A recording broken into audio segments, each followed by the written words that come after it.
Ryan, welcome to the Leanpub launch video for Deliver What Matters When It Matters, value-driven product delivery through clarity, timing, and flow.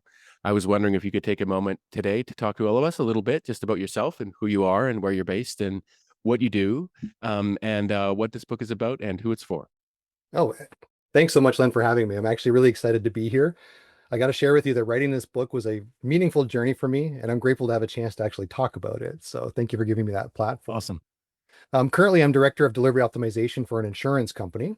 I'm also a professional Kanban trainer with prokanban.org, and I'm exclusively training for that company that I'm working for right now. Now, how did I get here? What's the whole origin story behind that? Like many others you've probably spoken to, it's never a straight line. It's a pretty unconventional path that led me here. Early on in my career, I was actually in manufacturing. So while working at an assembly line making transport trucks, I got my first real exposure to lean thinking. As employees, we got the opportunity to participate in a week of lean training where we learned about like reducing waste and focusing on quality, just-in-time ordering and production. And at the time, I was super excited about it because I got off the assembly line. It was summertime, it was very hot, and the idea of being in an air-conditioned classroom, you could have taught me anything and I would have been really happy about it. However, what I didn't expect, what I didn't anticipate was how much I really enjoyed this class. Learning about all those things, it was like a game changer. It's like I got a brand new pair of glasses. And when I went back to the line, I could see things in a whole different way. On the line, you could see when flow broke down. You could see when work piled up, when one station got ahead of the other. You could see waste in real time. So it was physical, it was obvious, and it mattered. And so this planted some seeds in the back of my head. And it took probably a long gestation period because after that, I lost my job there because the factory moved away.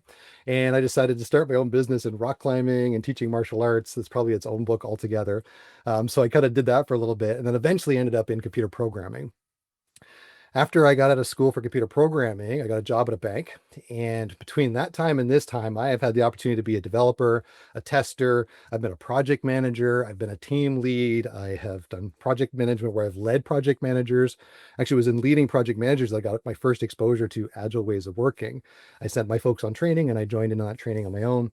And I thought if I ever got the opportunity, I would pivot towards that kind of working. Fast forward a couple of years, I left the bank and I moved to an insurance company, and they were starting some digital labs. This was product teams where we were bringing people together, making cross-functional, co-located teams. And I put my hand up and said, I absolutely want to do that. So then I became a Scrum Master. I was able to bring all that experience that I had from, developing products and testing them into helping teams to deliver that. After helping a bunch of Scrum Masters, I started to do a lot more coaching, and then I became an Agile coach. And eventually I started managing the Agile coaches and the Scrum Masters. And that's how I got to this role of delivery optimization and managing a team of delivery optimization specialists. Yeah, that's awesome. And when did the book idea kind of start? Probably 10 years ago. Now, Okay, yeah, yeah. it's kind of like the culmination of the last, decade or so of all these things. And I never actually thought to put it into a book. It was one of the product owners I was working with. He's like, Ryan, why don't you make a book? I'm like, what will I Mm. write about? He's like, all the great things that you bring to us, these different ways of working and different ways of seeing things. And that's where the idea really kind of started to take off. I got Scrivener as an authoring tool and I started to write some things and I realized I might have something here. And what I essentially ended up doing was writing the book that I wish I had 10 years ago, or maybe even 20 years ago, layering in all those experiences. I kept seeing the same things, right? As I'm working with these teams, people struggling. They were putting in a lot of effort, but that effort wasn't always turning into value. And so that's where the idea kind of sunk in about, create this book about delivering what matters, when it matters, and the rest just kind of evolved from there.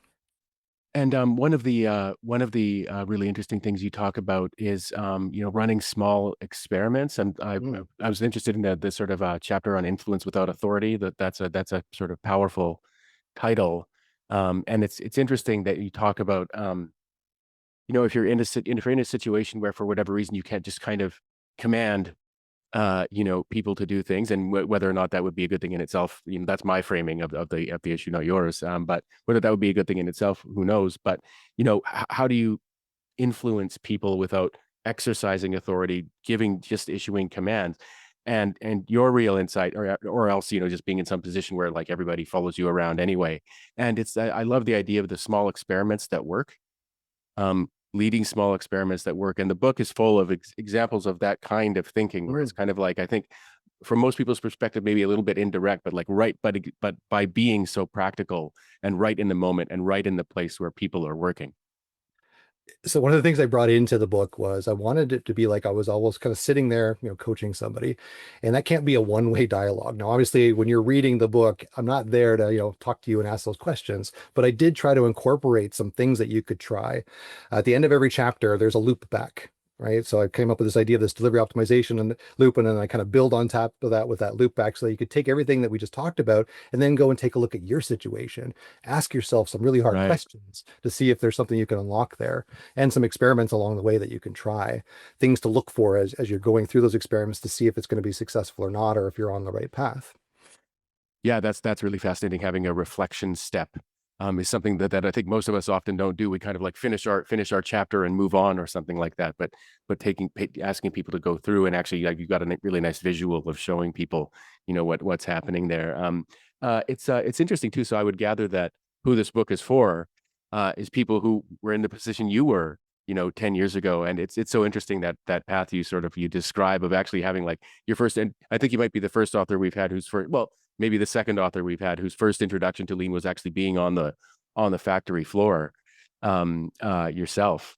Uh, but being able to uh, take those practical insights through your own career journey and actually sort of having that change in career, I think is something that I've seen as the origin story for a lot of books in the past like this. So for someone who's basically, let's say they're like you, maybe they went one path or another, ended up as being a programmer, and then actually being a product lead or a team lead or something like that. I imagine that's the kind of person for whom this book would be, hopefully sort of leap you forward maybe maybe not 10 years, but a couple of years yourself when you're in that situation. Yeah, the way I think of it is for anybody that's really felt that gap between effort and outcomes.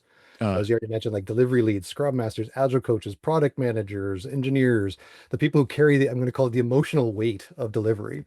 If you've mhm. ever felt, overwhelmed, unheard, you mentioned, using influence as a scrum master, you're meant to be a servant leader or a leader that serves, right? So you don't have that direct authority. And so you have to leverage things like influence, demonstration through those experiments. People will buy in when they Right. can see a positive result, right?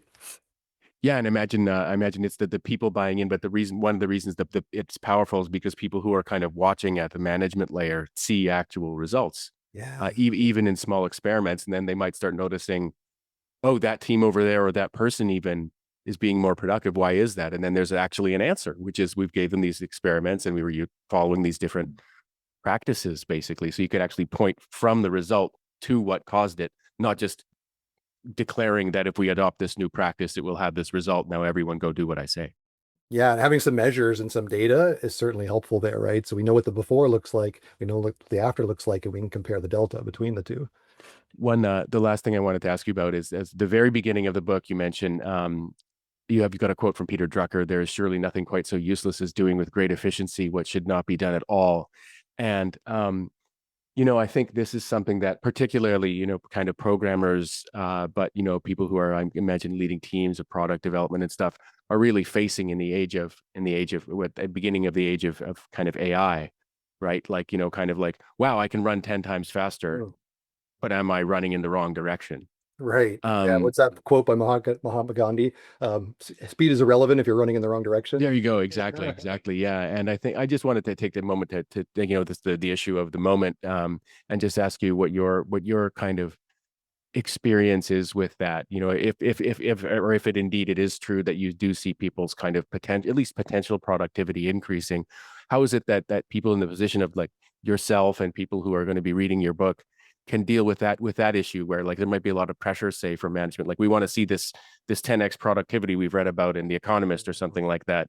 How do you address that issue from your perspective and in your position about working on the right thing? Yeah, and that's a key part of it, right? So within the book, I talk about a delivery optimization loop, and there's three key things that we're looking at with that loop, three disciplines. Value, clarity, understanding what truly matters for whom and why, timing intelligence, knowing when to proceed, when to pivot, when to wait, like when is the right time for us to implement these things, and then flow effectiveness, so keeping work moving towards outcomes, not just being Right. busy, right? Moving away from that busyness. One of the things that maybe one of the reasons why I was kind of motivated to write this now is that I see a lot of folks focusing on the frameworks and the tools and the rituals Right. and what they're incentivized to do, like things like we got to rack up story points, but that doesn't actually translate into value. And so this book is not focusing on any of those things. It's focusing on thinking. It's meant to be narrative driven, honest, bring in some stories and things like that, right? To drive home with some examples and some use cases. Um, these are the things that are going to be able to move us forward in terms of delivering what matters right now, right? Instead of telling teams to do, let them see it in the system that they're operating in, bring it to the light. And within that light, we're going to be able to, with that transparency, we can do proper inspection and adaptation based off of what we find. Yeah, I think that's perfectly put, and I'm a sucker for the transparency and clarity metaphors myself. It's a really great book. I really recommend it to anyone who's interested in addressing these questions. And I mean, I love there's this sort of like a combination of thinking about thinking and also being practical at the same time and merging those two things, which really makes this book unique. It's Deliver What Matters When It Matters: Value Driven Product Delivery Through Clarity, Timing, and Flow by Ryan Kent. Ryan, thank you so much for taking some time out of your day to talk to all of us about your great new book. Thanks very much, Len. I appreciate this platform and everything you're doing with Leanpub. So keep up the great work. Thanks.